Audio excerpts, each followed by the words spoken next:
Asahan na daw natin mga tol, sabi ni Secretary Gibo Teodoro na madadagdagan pa at mangyayari pa ulit yung ginagawa ng China ngayon na pangharas. Dahil eto na naman sila mga tol, pagkatapos ng maayos na pag-uusap, de-escalate ang tensyon dito sa West Philippine Sea. Eto na naman sila at umarangkada na naman ang pangharas.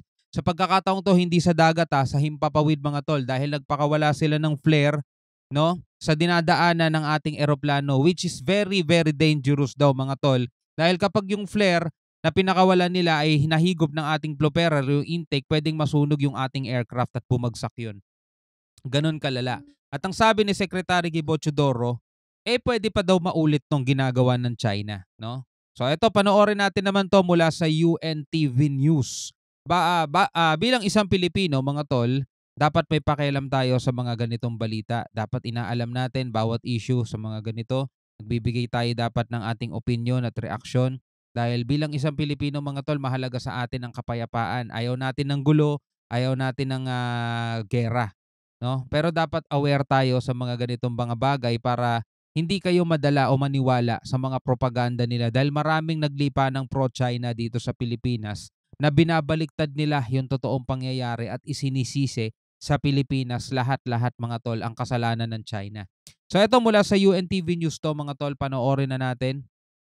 We have to expect na ito ay continuous pattern na gagawin ng China laban sa atin. No? Ito ay continuous na tuloy-tuloy struggle for presence and for assertion of sovereign rights in the area. So you will have to expect these things to happen. Actually, matagal na nating ina-expect yan Kahit nga nakipag-usap tayo sa China, ina-expect na natin hindi sila tutupad sa usapan mga tol. Dahil ganyan mga kausap yung mga yan, traidor yung mga yan.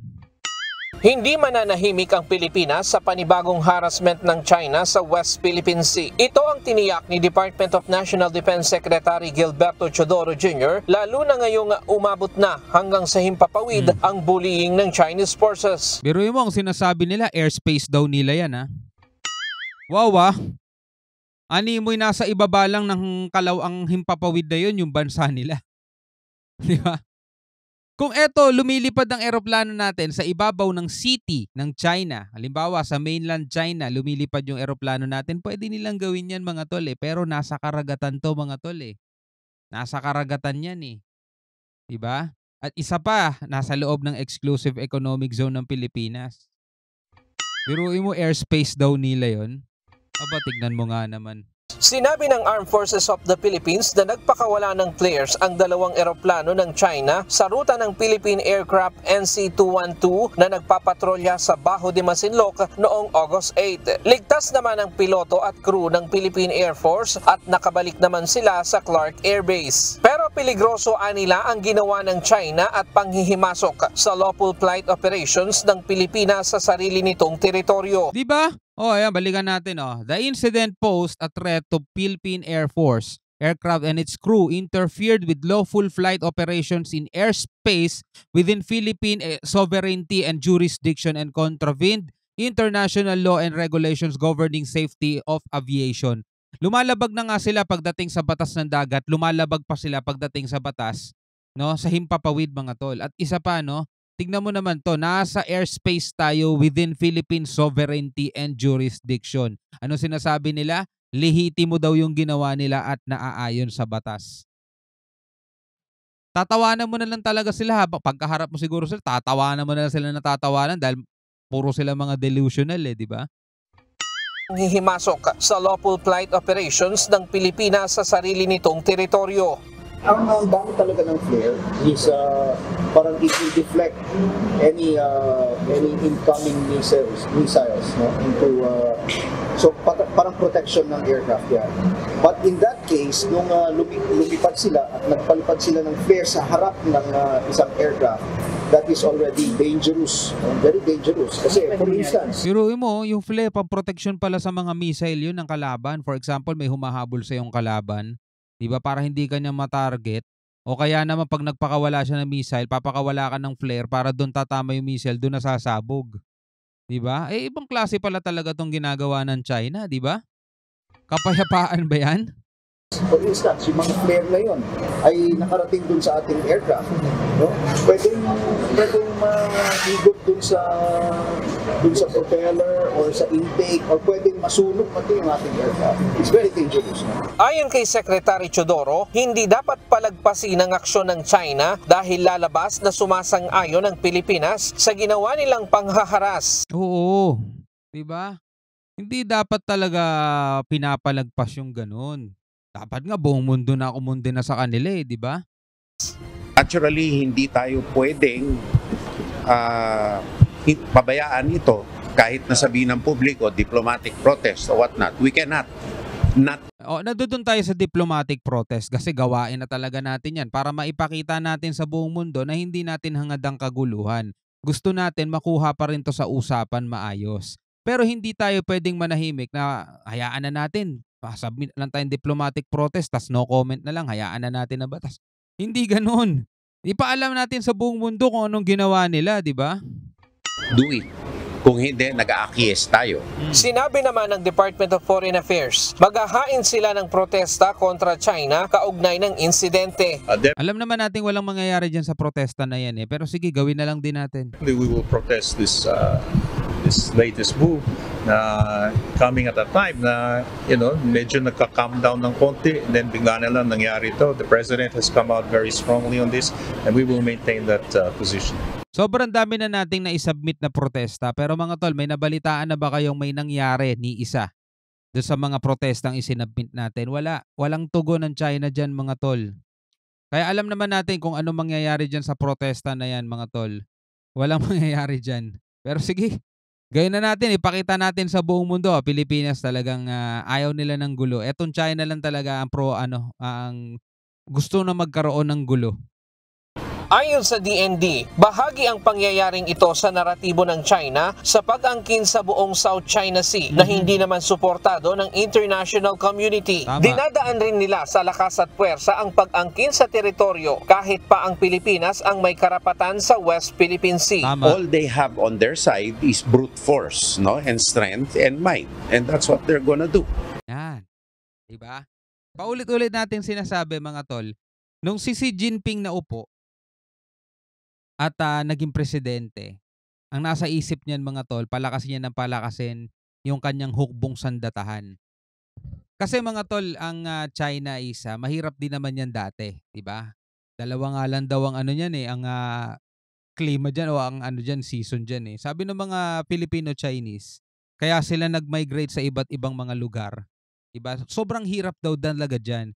Anywhere in the world but China, sabing ganun. Pumunta ka na sa kahit saang lugar dito sa mundo, wag lang sa China, mahirap diyan.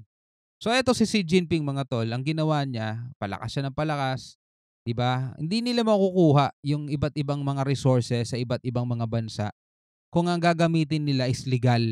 So ang gagawin nila, papalakas sila na magpapalakas ng puwersa para unti-unti yung ginuhitan nila na 9-dash line na yan is masakop nila. Papadala sila ng maraming barko, papadala sila ng maraming warship. Makikita ng buong mundo sila ang may pinakamalaking naval forces. So sinong bansa ang lalakas ng loob na labanan sila? Kapag ikaw ang pinakamalakas, sabi nga, the strong will survive, 'di ba? Kapag ikaw ang pinakamalakas, 'di ba? Walang bansang magngangas na labanan ka. So magiging sunod-sunuran na lang sila sa iyo. Kasi in reality mga tol, kahit hindi natin dalhin sa bansa, kahit mga tol dito lang sa sa bansa natin ganun eh. Kung sino yung mga mayayaman at kung sino yung mga malalakas, sila yung mga makapangyarihan. Kaya nilang baliktarin ng batas, kaya nilang baliin ng tama, 'di ba? So ganun ang ginagawa nilang estratehiya mga tol. Papadala sila ng napakaraming barko, papadala sila ng napakaraming forces. I-intimidate nila yung bansa para matakot yung presidente at sumuko na lang sa kanila.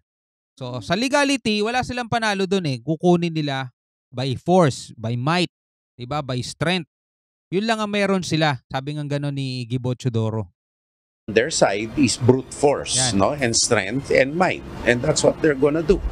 O 'di ba? Nagawa nga nila yan kay Digong. O, sabi ni Digong mag-drill ako ng langis.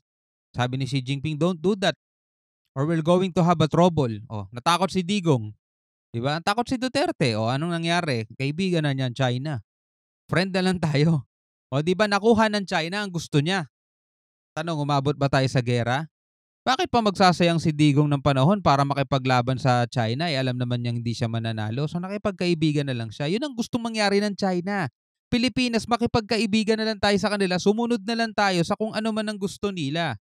Kaso iba ang gusto ni Marcos. Sa Pilipinas, ang sa Pilipino, sa Pilipino. Aba, galit ang China dyan. Di pwede, amin to lahat. Sunod kayo sa amin. O kaya nagkakaroon ng tension dito. Kung ikaw Pilipino, papipiliin ka, maging sunod-sunuran ka na lang sa China o ipaglaban mo ang kalayaan at karapatan mo. Comment ka nga sa baba. Hopefully, they listen to reason and heed the appeals of not only the Philippines, but other countries to temper their moves and act in accordance with international law. No? Aminado ang Department of Foreign Affairs na nasorpresa sila sa panibagong aksyon ng China dahil kamakailan lang ay nagkaroon ng direktang komunikasyon ng presidente ng Pilipinas sa China upang mapalakas ang maritime communication mechanism ng dalawang bansa. Kaso nga, walang kwenta kausap ang China.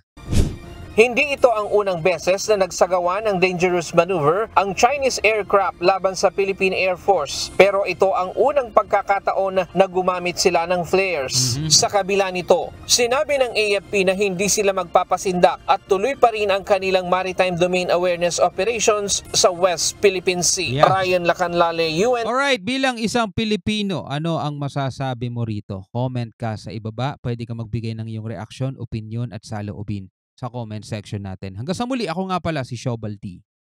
Peace out.